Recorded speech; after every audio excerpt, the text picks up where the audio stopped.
Exodus is where we're at this morning, book of Exodus. And we'll be looking at chapters 12 and 13 today. Chapters 12 and 13 of Exodus.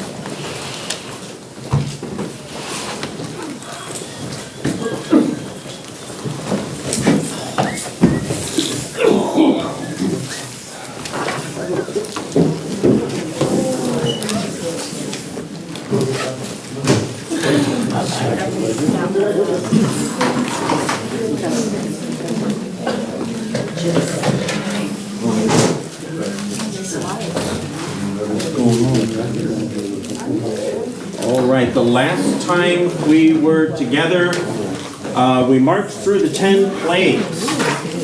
And in these chapters, we are reaching the climax of the story here and learning about 3 different observances that God commands the children of Israel to have. 3 different observances.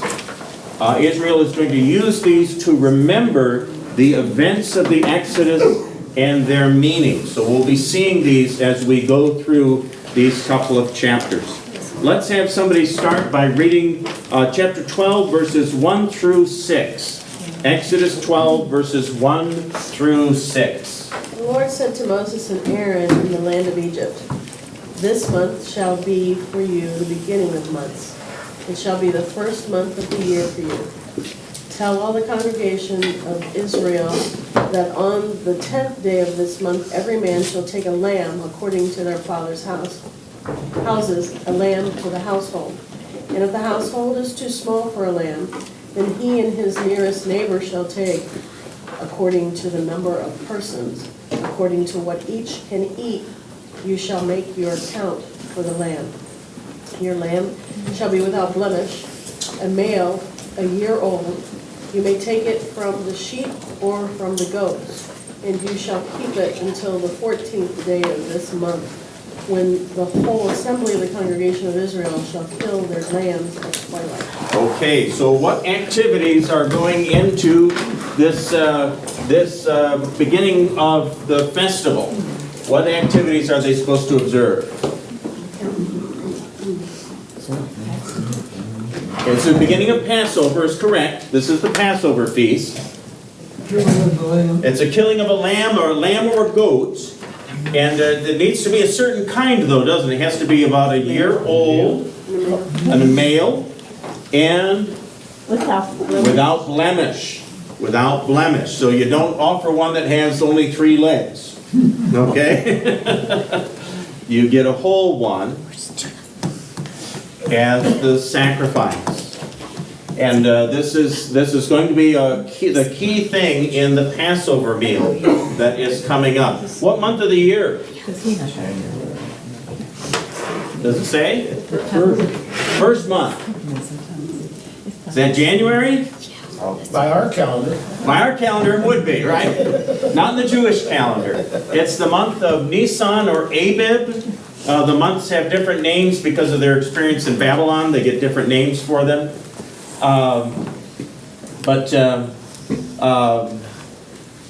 It's in our Lenten season is when this would fall. So the Passover is before Easter. It's in that time period that they would be doing this. And this tells us what time of year it is for Israel. And they make this the first feast of the year. Okay, this starts everything, so to speak, in the way that they are looking at their calendar. So, but the sacrifice actually doesn't take place until the 14th day of the month, and they have to make the offering at twilight. When is twilight? Evening time. Okay, it's this is how the rabbis described it. If you hold up a white thread and a black thread, and when the light gets so dim that you can't tell the difference between them, that's when Passover. That's when the Sabbath starts. Okay, that's how you know for sure when it started. So, Does that change with daylight savings? well, the light would be what the sun's going to do, right? It's all about what the sun's going to do. So they have practical ways of measuring these sorts of things. That's something the rabbis talk about later. It's not in the book of Exodus. So very good. There's our start. So we've got one feast going here. It's the Feast of Passover. We're going to be learning a little bit more about that. And the central symbol in the Passover is this lamb, the lamb of the sacrifice. Let's see here. Now the Lord and Moses further explains the rite and its meaning. What activities and signs are here? Someone read for us verses 7 through 13. How do they go on this theme of the Passover? Then they shall take some of the blood and put it on the 2 doorposts and the lintel of the houses in which they eat it. They shall eat the flesh that night, roasted on the fire with unleavened bread and bitter herbs, they shall eat it. Do not eat any of it raw or boiled in water, but roast it, its head with its legs and its inner parts. And you shall let none of it remain until the morning. Anything that remains until the morning you shall burn. In this manner you shall eat it, with your belt fastened, your sandals on your feet, and your staff in your hand. You shall eat it in haste. It is the Lord's Passover, for I will pass through the land of Egypt that night, and I will strike all the firstborn of the land of Egypt, both man and beast, and on all the gods of Egypt. I will execute judgments. I am the Lord. The blood shall be a sign for you on the houses where you are.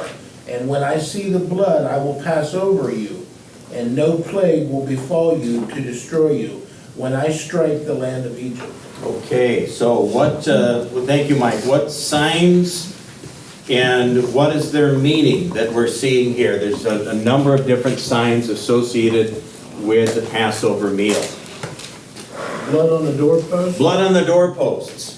That's right. So you dab your lamb or goat blood in hyssop, or dab the hyssop into the lamb or goat blood, and then you mark the doorposts, right? You see what I'm doing there? What other things? What other things come up? The meat has to be prepared a certain way, and you have to eat it all. Yeah, what way are you supposed to eat Innards and it? everything. Say again? Innards and everything. Well, no, they've got it. They've got it. I did. Yeah, they would gut it, but you're supposed to keep the head on, it says. Yeah. Yeah. How are they gonna cook it? Boil it. Roasted. It's gonna be roasted. They're gonna smoke it, I think. Yeah, it's gonna be roasted. Why is that important? Why couldn't they boil it?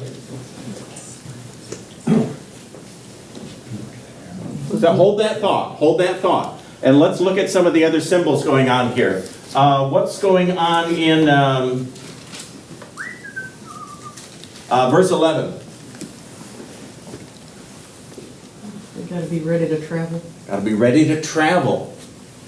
Yeah, belt on and sandals on and staff in your hand, I think it says, a bunch of different things like You that. shall eat in haste. Eat in haste. Eat in haste. And anything you can't eat, you burn it up. You get rid of it. Okay? They're eating this meal like they live out in the wilderness already. Like they're in the desert. They're not in the settled household kind of a setting. They're living like they're by the campfire. Okay? And they're to eat that, cook that animal like they're at the campfire. They're to dress like they're at the campfire and ready to travel. So the whole thing is focused on this, we're leaving. We're leaving this life, this settled life we've had in Egypt, and we're getting out of here. And the way the meal is prepared and eaten reminds them of this exodus and this release from the bondage in Egypt. Isn't it interesting? We're going to go live like the Bedouins do as we go. Any Is it comments or only questions? men? Yeah, go ahead. What's Is it that? only the men who are eating because they have to wear the belt, the sandals, and have a staff?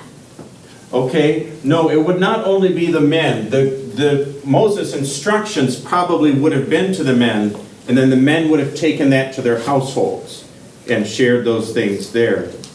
When it says belt, it's not talking about a leather belt. It's talking about something that would be girded around you. And the women might have had that as well for holding their outfits together. Okay. Staves, I don't know if that's just a male thing. Maybe it would have been. Sandals, of course, would have been both. I'm not sure about the staff. In my notes, the Israelites were to be prepared for the flight from Egypt without terror or panic and dressed in traveling garb. Yeah. So it's just the Israelites, not Yeah. specifically a gender. So they're saying it's all of the people, and so the children would have been dressed this way as well.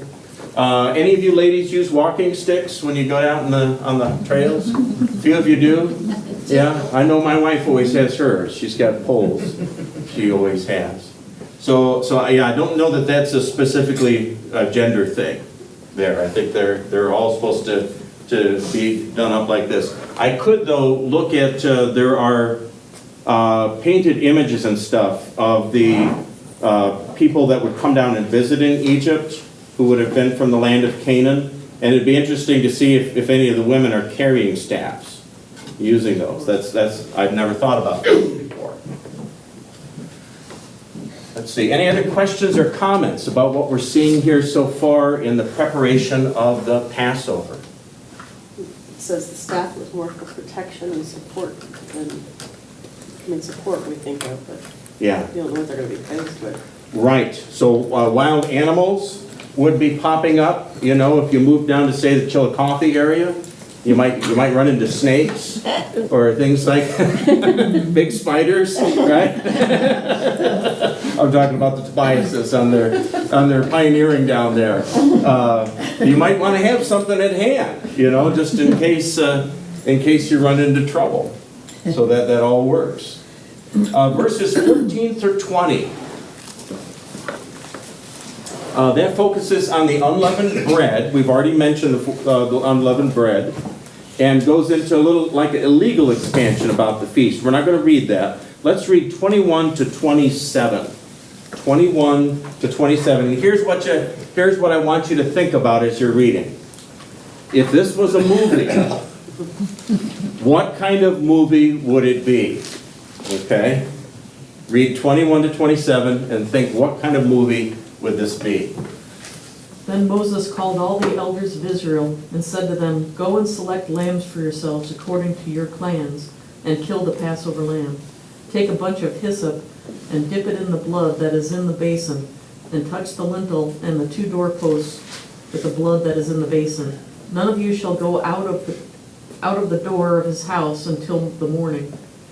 For the Lord will pass through and strike the Egyptians, and when he sees the blood on the lintel and on the 2 doorposts, the Lord will pass over the door and will not allow the destroyer to enter your houses to strike you. You shall observe this rite as a statute for you and for your sons forever. And when you come to the land that the Lord will give you, as he has promised, you shall keep this service. And when your children say to you, 'What do you mean by this service?' you shall say, 'It is the sacrifice of the Lord's Passover, for he passed over the houses of the people of Israel in Egypt, when he struck the Egyptians, but spared our houses.' And the people bowed their heads and worshipped." Okay. What kind of movie would this be? One I wouldn't watch. One you wouldn't watch? Okay. Why not, Doreen? No, just Scary. scary. Okay. Kind of things like Horror movie. Yeah. You thinking a horror movie? It starts out, with them passing over and killing all the firstborn man and beast. Yeah. Yeah. Pretty gruesome. Okay. Yeah, this is Yeah. this is quite an event being described in the lives of God's people. And yet look at verse 26.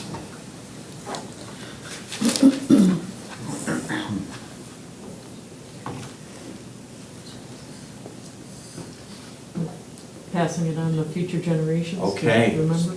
So you're supposed to be teaching this to your children. The story is also for the children. So if it's a horror film, it's apparently not an R film. Okay, it's not a slasher film. PG. It's a PG or something. Yeah, they're going to tone it down. They're going to say this is when the destroyer comes, and they're not going to necessarily show you the destroyer, right? Because they want to scare the kids. But they are telling this story to the children. In that sense, it's more like almost an educational film, isn't it? They're going to be teaching these things to the kids. Another story that's like this in the Old Testament, and it's probably the most popular Old Testament story, is the story of Noah and the flood. Which, with the ark and the animals and all of that stuff, and you can see the symbols and elements of that story everywhere. It's a very popular story, and yet it's a story about severe judgment from God, isn't it? Because all of those people who were rebelling against him get washed away in the flood. I think it's important for us to see the fullness of the story as the Bible describes it. And we are to teach these things, these truths to our children. And yet we've got to recognize that some of this might be kind of scary for kids as we talk about these things. There's a New Testament example of this, and that's the story of Jesus' crucifixion, which is a bloody story. Some of it's scary to adults. Yeah, I mean, let alone children. yeah, I mean, when you read some parts of the Bible, yeah, it's not for the faint of heart yeah. sometimes. It's a mature book for sure, and it deals with all of the issues of human life, all of them. You'll find it in there in some way or another.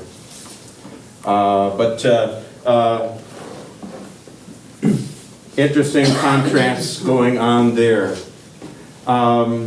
Any more questions or comments? We can step forward out here. Someone read for us 29 to 32. 29 to 32. And what do you find surprising in Pharaoh's words here? 29 to 32.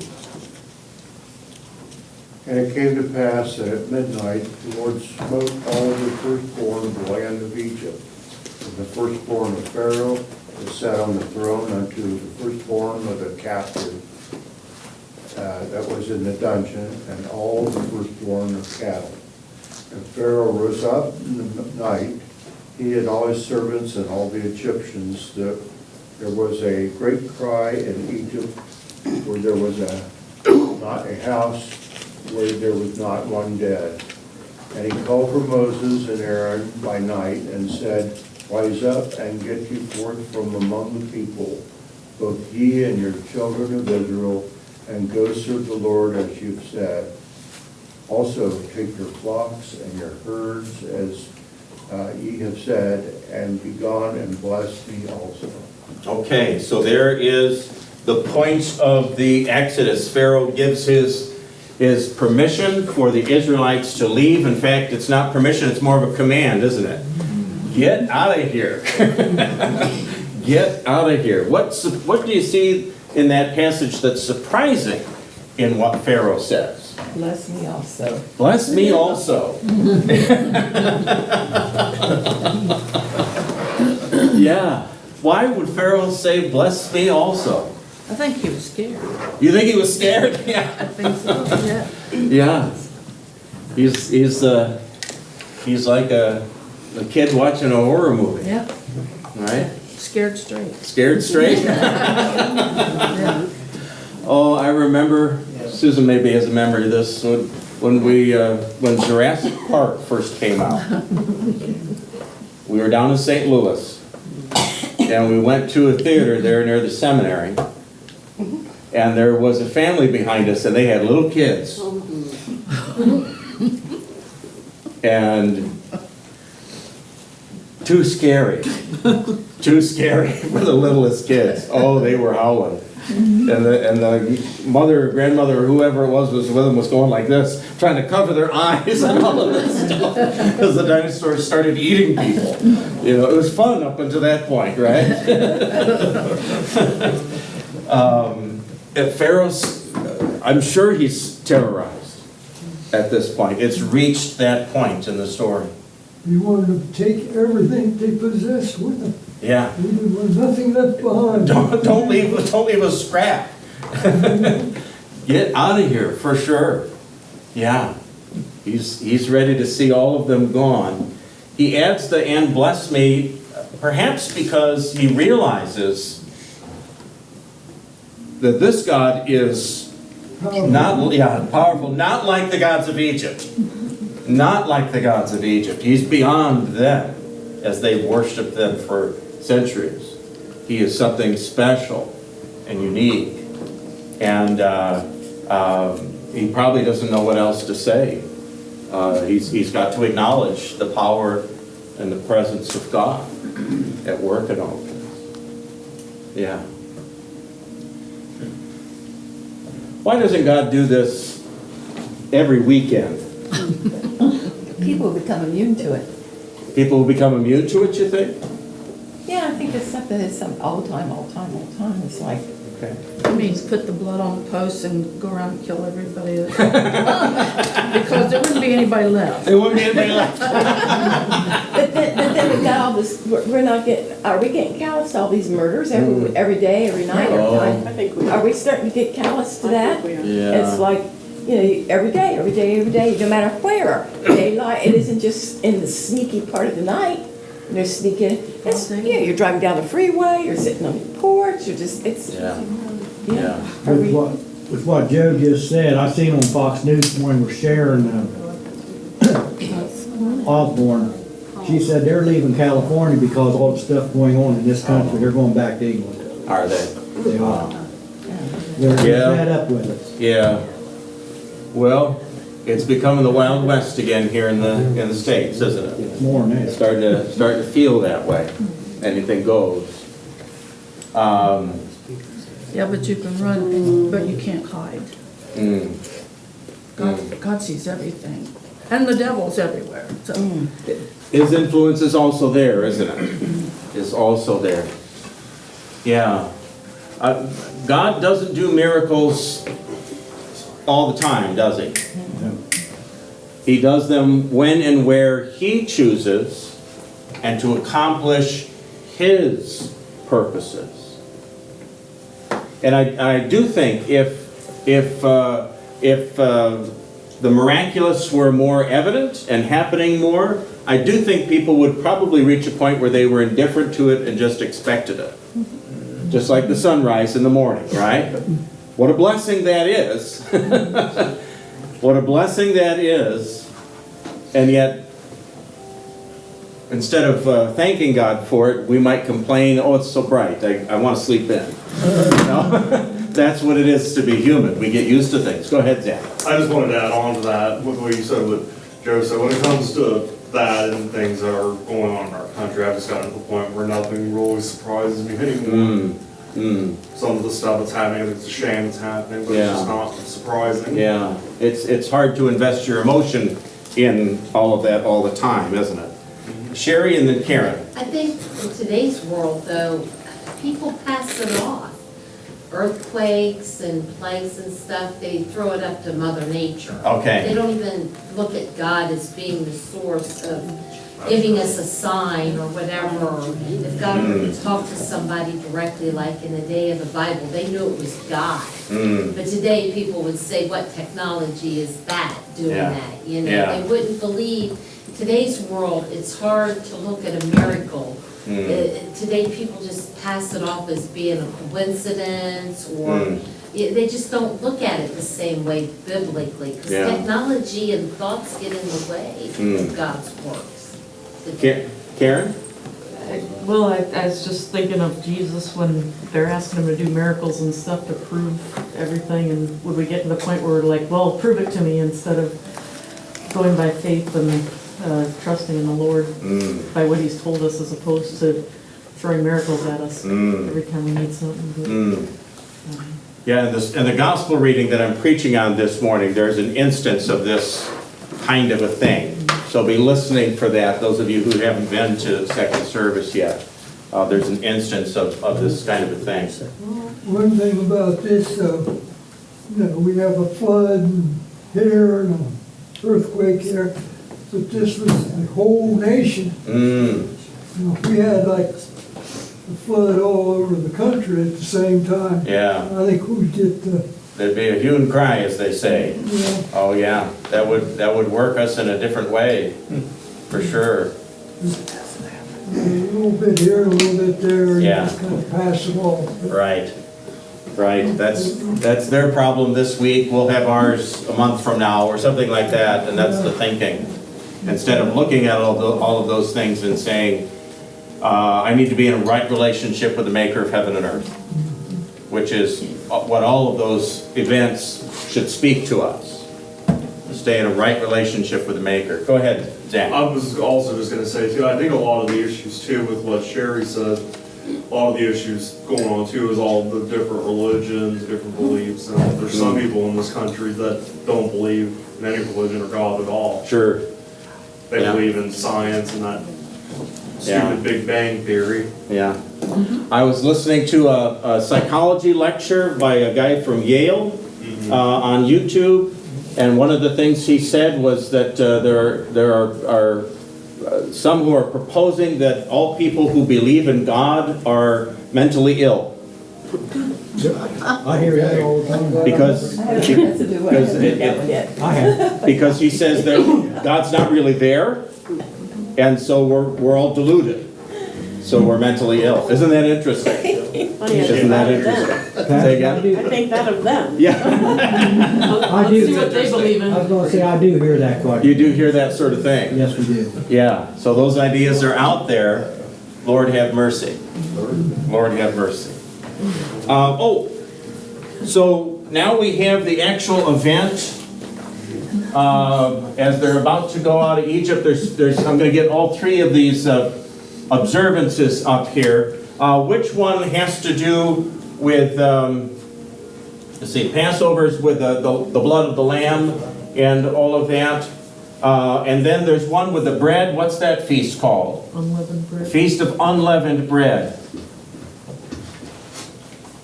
Unleavened bread. So their bread didn't have time to rise, and they just cooked it as it was. And Moses says, remember that. Remember that. And you're supposed to set aside a week before Passover to do it that way. In later times, in Jewish households, they would scour the house, like spring cleaning, to make sure there was nothing leavened left in the house as a part of this observance. Pretty interesting. And then there's another rite that comes up based on what the last plague was. Does anybody remember what's in the last plague? What happens? Killing of firstborn. The firstborn. So what the Lord does to remember this is he says whenever a firstborn child or animal comes into your household or barn, then you offer a sacrifice, okay? And remember that what happened with the plagues of Egypt by that offering. So this would have been happening throughout the year, okay? Every time you had a heifer calf, you would have been remembering that firstborn and that event, okay? So Passover is just a part of it. That's just one day. Okay? Unleavened bread, that's just a part of it. That's just a week. But then the rite of the firstborn takes it throughout the entire year. Okay? It keeps coming up. So Israel was so focused on this event. It is the big event of the Old Testament. Bigger than anything else that happens in the life of Israel. Okay? We might argue, well, creation was bigger. Or, what happened with Noah's flood, that was big, right? Those would be big things. But in Israel's life, there's nothing bigger than the Exodus. And God has them remembering it throughout the year in these different ways. Any questions or comments about what we're doing? Every Sunday for the church is a little Easter. We remember Easter throughout the year.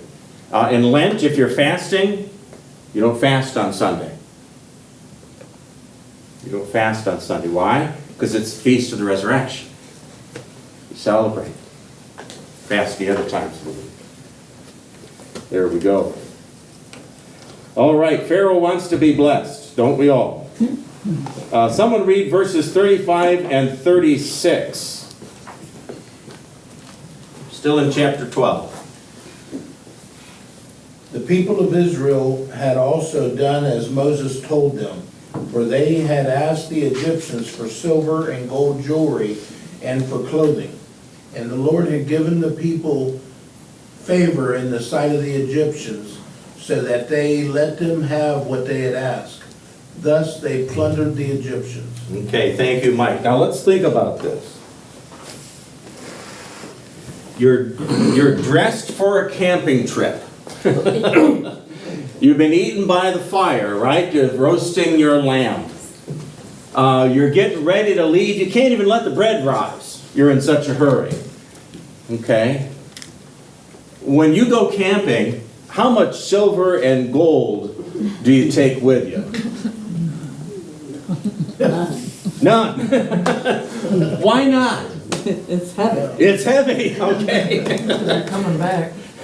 Say, but you're coming back. But you're coming back. In this case, they're not coming back, are they? That's God's intention. What's all this silver and gold and fine cloth and all of this stuff? What's it going to be used for eventually? Does anybody know? To make a golden calf. Oh, okay. Always thinking about the sin. It does get used for the golden calf. It comes to other uses, though. The tabernacle. The tabernacle. The tabernacle. And the whole back end of Exodus. We won't be studying it in this round, but that whole back end of the Exodus is all about the tabernacle and the materials used for making it. God is putting into their hands, with the Exodus, the things they're going to need to create the house of worship before they set out. Otherwise, it doesn't make sense to carry all this around in the wilderness, does it? It serves a purpose, though. It's serving a purpose. And, of course, in some measure, it's sort of payback for the Egyptians, isn't it? They've been exploiting Israel all these years, and now Israel's receiving its wages, we might say, as they go on their way out. All right. Let's see now, verses 37 to 42. Let's have somebody read that for us. 37 to 42. That night the people of Israel left Ramesses and started for Succoth.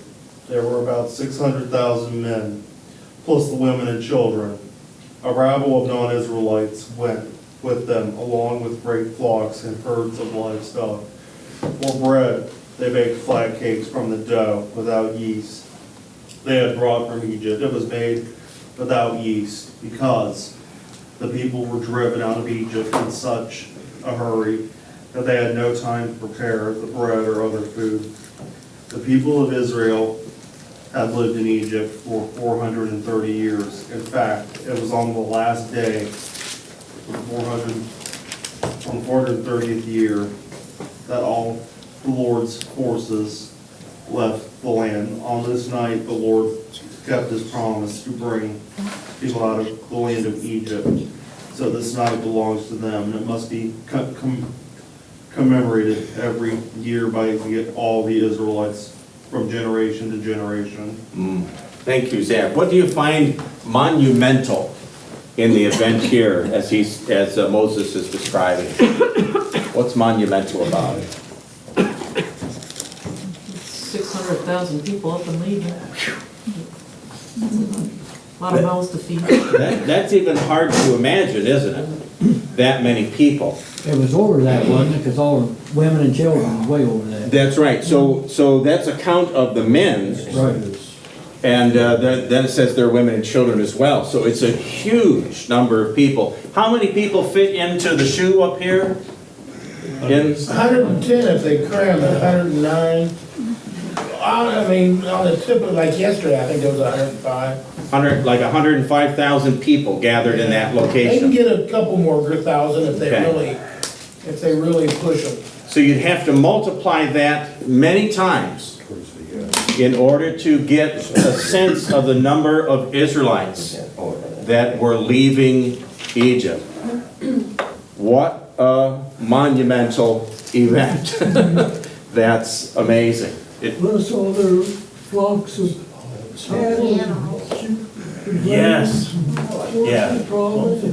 Minus some one-year-old male goats and sheep, they're bringing all of that out, aren't they? All of that stuff's coming out. John Q. That's a good mark. A good mark. You're walking out of Egypt.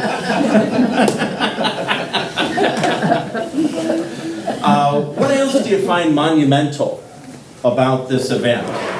Looking toward the end of that passage that Zach was reading. They lived in Egypt for 430 years. 430 years. 430 years. They grew from being 70 people to being this huge multitude of people. 70 people? You said 70 people? Yeah, 70 people go down into Egypt Okay. in the time of the patriarchs. Okay. And they had lots of babies in 430 years. Things really changed. So it's monumental in the sense of the time. It's monumental in the sense of the crowd. And you can see why this was such a big deal that they're celebrating and observing. All of these observances surround this great event.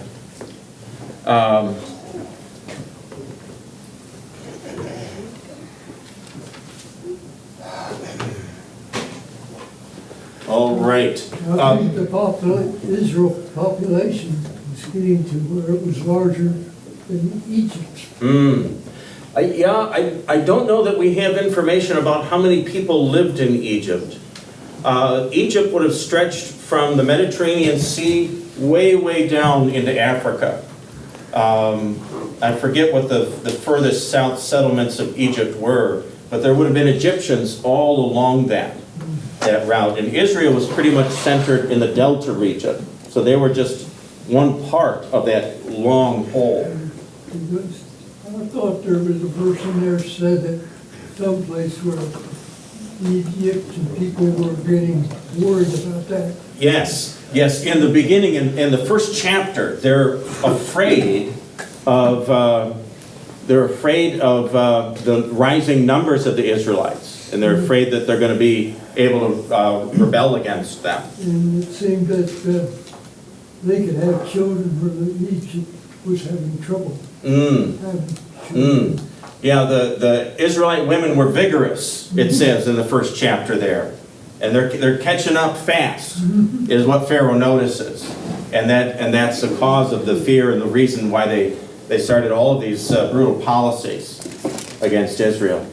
So, yeah, we're talking about a huge number of people and a monumental change in the nations that are taking place here. The Lord and Moses and Aaron provide further legal details as we go about these different feasts. You can read those independently if you like. Have you ever considered that the Lord may lead you to do something monumental in His name?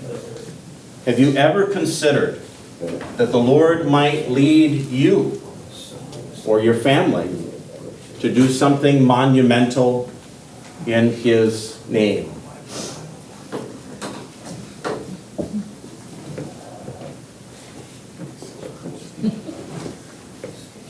Diane's giggling back here. I'm not sure what that's. No idea what that might be. You have no idea what that might be. Okay. I'm shaking no, and Sherry's shaking her head yes. Unless it would be bringing children, grandchildren, great-grandchildren to church. Okay. That's about the most monumental. That's the most monumental thing you can think of. Okay. And that's a monumental thing. It's a wonderful thing. I've been reading about the history of Emmanuel, the early history of Emmanuel, and the gathering of the children that leads to the congregation, and all of that sort of a thing. It's a blessed and loving work, and very important to do and encourage. Yeah. This is how Israel grows. Take care of his children. I would think our minds couldn't fathom something he would Yeah. do for us. Think or about, use us for. think about this. It starts out with God having a conversation with Moses in the wilderness. It's just him and Moses. That's it. And there's some sheep in the background. Not knowing they're going to get eaten later, apparently. And then, now, at this point, we're in the 12th chapter, and now there's 600,000 plus people walking out with Moses and Aaron. We don't know what God will accomplish with our lives. We can't foresee it. Sherry, you had your hand up. Oh, I thought when you were talking about doing monumental things, not so much monumental, but through the years, I like to do so many things, writing, photography, and everything.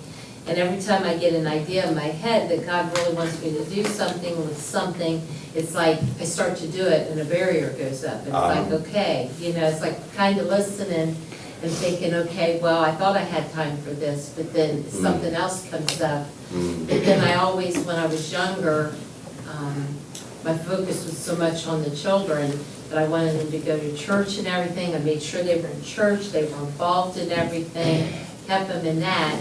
And I sit back and I look on it now, and I think it was more so about my children, because now they're leading youth groups. They're a part of these big groups in big churches, and they're really doing some leadership work, and I thought, there you go. Okay. It wasn't about what I was doing, it was about what they're gonna do. Yeah. So, and it's just kinda, it's nice to think about this heart to think about it. It wasn't really about me, it was about what my kids are gonna do later on in life. There have been hundreds and hundreds of children who've learned the faith, have been baptized here at Emmanuel, and they've moved on.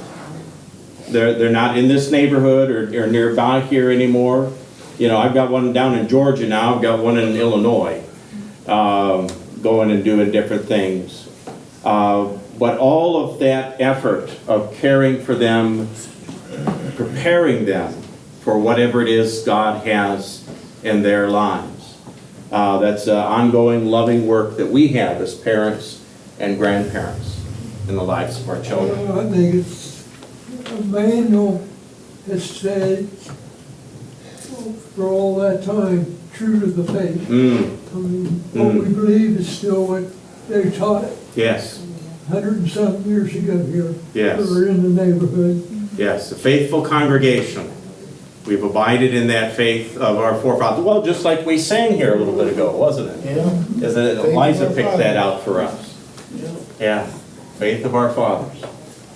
Wonderful. All right. Chapter 13 is where we are at. Someone read for us verses 3 through 10. 3 through 10, chapter 13. Then Moses said to the people, "Remember this day in which you came out from Egypt, out of the house of slavery. For by a strong hand the Lord brought you out from this place. No leavened bread shall be eaten. Today in the month of Abib you are going out. And when the Lord brings you into the land of the Canaanites, the Hittites, the Amorites, the Hivites, the Jebusites, which he swore to your fathers to give you, a land flowing with milk and honey, you shall keep this service in this month. 7 days you shall eat unleavened bread, and on the seventh day there shall be a feast of the Lord. Unleavened bread shall be eaten for 7 days, no leavened bread shall be seen with you, and no leaven shall be seen with you in all your territory. You shall tell your son on that day, it is because of what the Lord did for me when I came out of Egypt. And it shall be to you as a sign on your hand and as a memorial between your eyes, that the law of the Lord may be in your mouth. For with a strong hand the Lord has brought you out of Egypt. You shall therefore keep this statute at its appointed time from year to year." Okay, thank you, Karen. What does it mean when he says that this is supposed to be as a sign on your hand and a memorial between your eyes? What's he talking about? didn't the priests actually wear stuff, the rabbis and? Okay. In later years, the Jewish people, they would take, oh dear, the name of it's running out of my head, phylacteries.